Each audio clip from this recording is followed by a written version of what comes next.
Dobrý deň, tu je Gabriel a ja som vám slúbil, že vám teda navrhnem alebo aspoň na ukážku webovú stránku. Bez ohľadu na to, či ju zoberiete alebo nie, tak domenu alebo ukážku som vám poslal na hotel mačička.gabrielgajdoš.eu a vyriešil som to tak, že toto je taký hlavný náhľad, ktorý by mohol byť podľa môjho názoru vhodný pre váš web.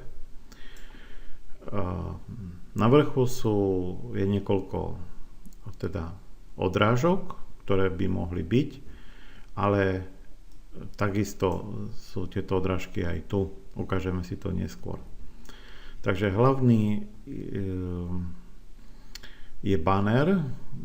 Teraz sú tu momentálne teda 3 slajdy, ktoré sa rovnaké opakujú, ale môžeme ich dať teda podľa vášho uváženia a s inými nadpismi.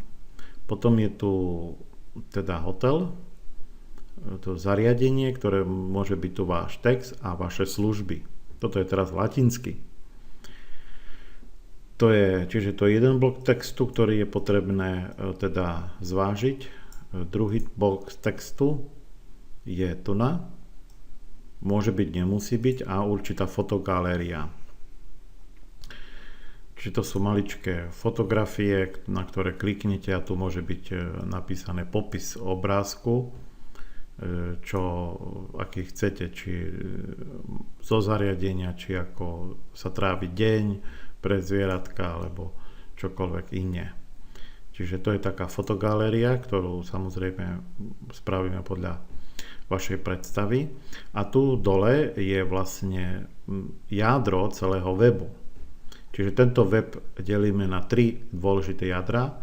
Prvé je slider, ktorý upúta pozornosť. Druhé je základná informácia s nejakými obrázkami. A tretí je už konkrétna ponuka a podrobnejšie údaje. Čiže prostredie, fotografia, skúsenosti, ďalšia fotografia, samozrejme to môžeme meniť, aj obrázok, aj text, ubytovanie, napíšete si vlastný text, strava, ale podmienky prijatia, takisto prevádzkový čas, táto fotografia sa zmení, tu sa napíše ďalšie údaje, aké chcete, podľa vašich dispozícií. Potom som tu zaimplementoval mapu, neviem, či som správne vyrozumel vašu adresu, ale tu je mapa so základnými kontaktnými údajmi a tu ešte nie je, ale miesto toho obrázka príde formulár, to znamená, že odošlite by e-mail a tak ďalej. Ďalej sú tu teda footer a petička, ktorá hovorí, že je tu potvrdenie o zdravotnom stave, tu môže byť kontakt a tu môže byť zase niečo iné podľa vášho uváženia.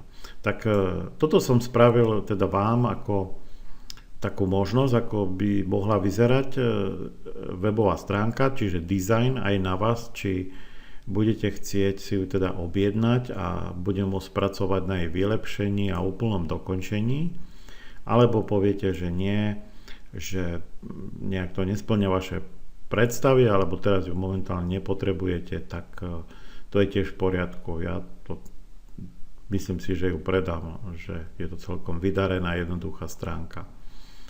Takže týmto som chcel teda vám zhodnotiť, ukázať, aké perspektívy, alebo čo je možné do nej urobiť. A samozrejme, či mám naďalej pokračovať, že si ju objednávate, alebo naopak nie. Bude čakať potom na ďalšieho teda majiteľa. Ďakujem vám za pozornosť a teším sa, že sa mi ozvete a dáte vedieť, ako ste sa rozhodli. Do počutia.